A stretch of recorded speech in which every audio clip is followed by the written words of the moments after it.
Let's get into some keys for the Vols, as it is 4 downs, brought to you by Dynasty Pools and Spas. Coop, what should people do? Cooper Mays here. Hit like and subscribe. Oh, yeah. First down. Coop here. First down. I'm going to steal first down, because first down, did you know, is the most important down in football? I did, actually, particularly in Josh Heupel's offense. Yep. First down sets up your down and distance for everything. Everybody's like, fourth down, third down. No, first down. You get 5 yards, 4 yards on first down. Every down, you win a lot of football games every time. So first down is this. Tennessee need to get tougher. And I wrote this. I believe that Tennessee has depth now. I believe that they need to crank up their practice physicality, because you're competing with a team like Georgia, and they're very physical. Tennessee does not run the most physical practices. Now, there's more than one way to skin a cat, so that's not even a criticism. It's not a compliment. But they do not run the most physical. What's that? I hate that phrase. There's more than one way to skin a cat. I hate split That's a baby. so sociopathic. I know, but you use split a baby all the time. I hate that one more. All right, so that's in the Bible. Oh, no, it is. There's a lot of things in the Bible we don't say during the show. I know. There's a lot of bad stuff in the Bible. Like crazy stories. But I think they need to get tougher. I think some tackling during spring camp, holding used to be 4 weeks of spring camp. You'd have 5 scrimmages. 1 was dedicated to special teams, approximately. If I were Josh Heupel, I understand that I could get a player hurt. By the way, he doesn't allow tackling in practice. I'd hold about 8 scrimmages this spring. I would. I'd make sure this team's tougher. I think it's deeper. Another factor is I think Nico Iamaleava will follow in line. It's kind of like pulling off a Band-Aid if he wanted to do this. I'm not saying he does, but if that's the direction that Josh Heupel goes to amp it up, be more physical in practice, I believe Nico would back him. And he now has, which he didn't last year. Sorry, Joe Milton fans. He now has a coach on the field, so to speak. What do you think about the Vols getting more physical, which admittedly would risk an injury on a team that most people think is pretty good? I think the injuries were the only thing that held him back last year. I don't think it was a lack of toughness. So I actually disagree with you. Okay. I think stay healthy in the spring, because honestly, Heupel's offense moves so fast anyway, particularly with what he wants to do. It's borderline touch football as it is, honestly. Okay. All right, so the biggest storylines in spring camp are on offthehooksports.com. So let's go ahead and dig into those via Caleb Calhoun and our good friends at Dynasty Pools and Spas. What down, Coop? Cooper Mays here. Second down. How healthy is Tennessee football? This kind of speaks to your point. Brew McCoy, Keenan Pili, Javonte Spraggins, and Dante Thornton are potential stars who have returned after suffering season-ending injuries last year. I'm told Brew's fine. I'm told Keenan's fine. I think Dante Thornton will be fine. I have not gotten a report back on Spraggins, but my assumption is those 4 would not do very much in spring to make sure they're ready for the fall. Everybody gets held out of spring. About 20 to 25% get held out during spring camp. Which returning veterans will become leaders? I ask you that, Caleb. Who are those guys that need to be leaders that weren't before?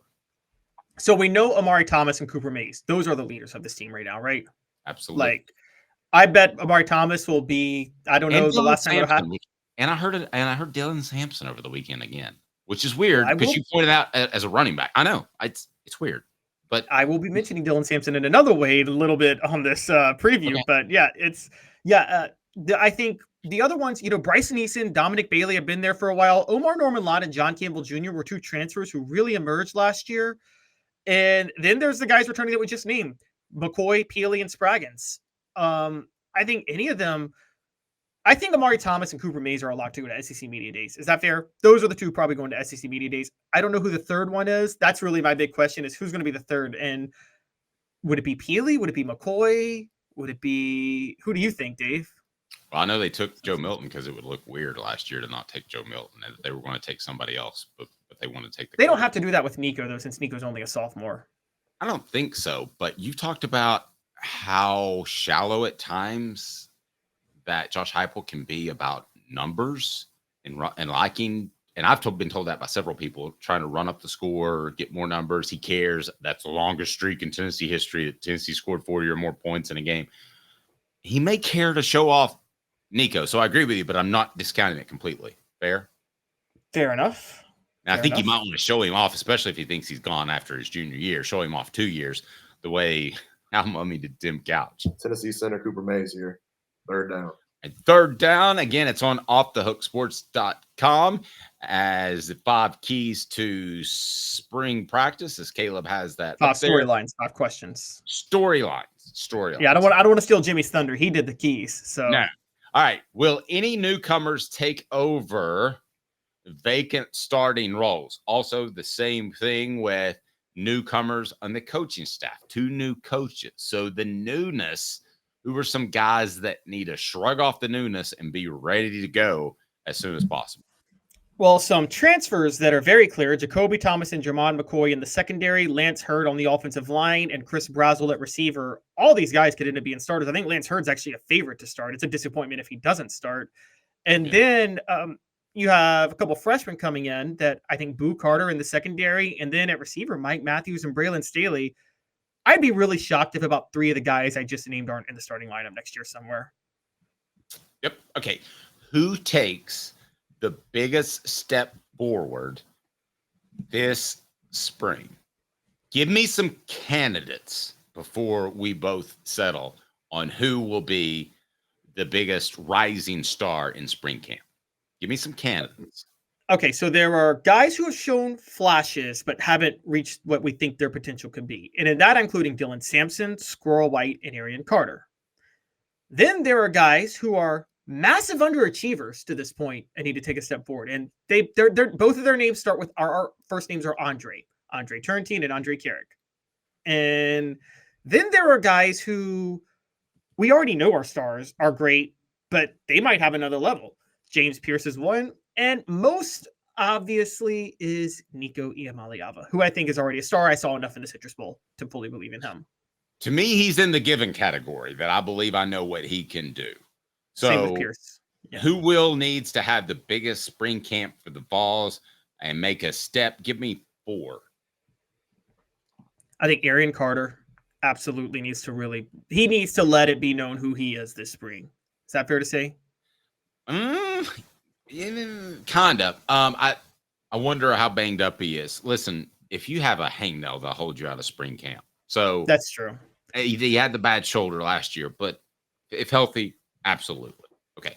Who else? Tennessee desperately needs Dylan Sampson. Doesn't need to do it for himself as much as Tennessee needs Dylan Sampson to take a step forward in the spring. Agreed. They're in trouble if he doesn't. Agreed. I think for his own sake, Andre Turrentine needs to step up in the spring. He might be stepping up or transferring in the spring. Yes. Okay. And Andre then Turrentine. Yep. And then lastly, I think for his own sake and for Tennessee's sake, they desperately need Andre Carrick to take a step forward. I don't know if he will. I've been very hard on him. You know, he's probably, if he gets really, really good, I really messed up then because he's never going to come on our show. But, well, we're not in the business of searching out offensive guards to be on the program anyway.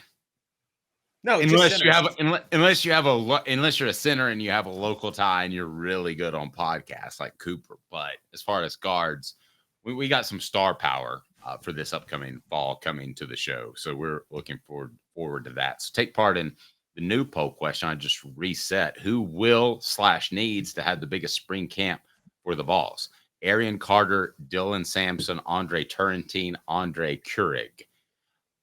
I'll tell you that I believe in Carter this fall, regardless of what happens in the spring, and he might be limited because of getting banged up last year.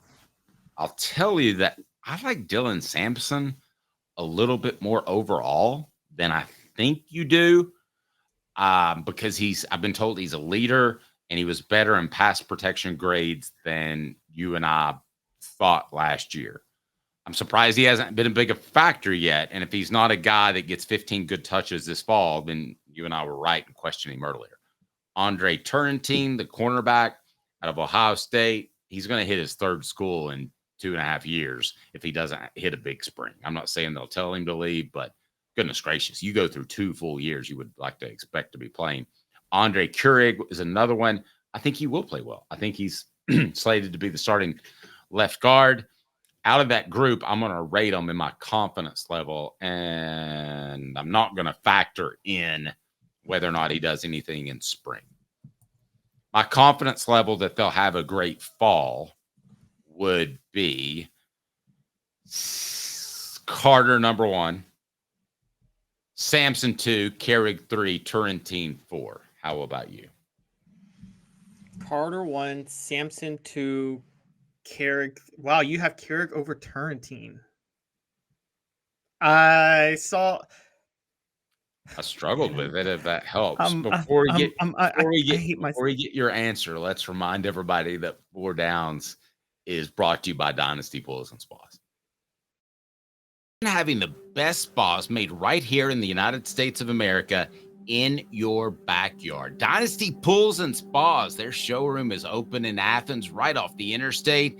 You can stop by and check out the best hot tubs and spas in the market. And then delivery, yes, they can do that to Knoxville or Chattanooga. They've got complete support, spa cover, and chemicals to keep your spa bubbling at its best. They also have pool chemicals as well. Dynasty Pools and Spas, amazing discounts for first responders, military, and even some blemish models that can save you a ton, and no one will ever notice. Mention Off the Hook Sports, get $500 off. Mention Off the Hook Sports, get $500 off.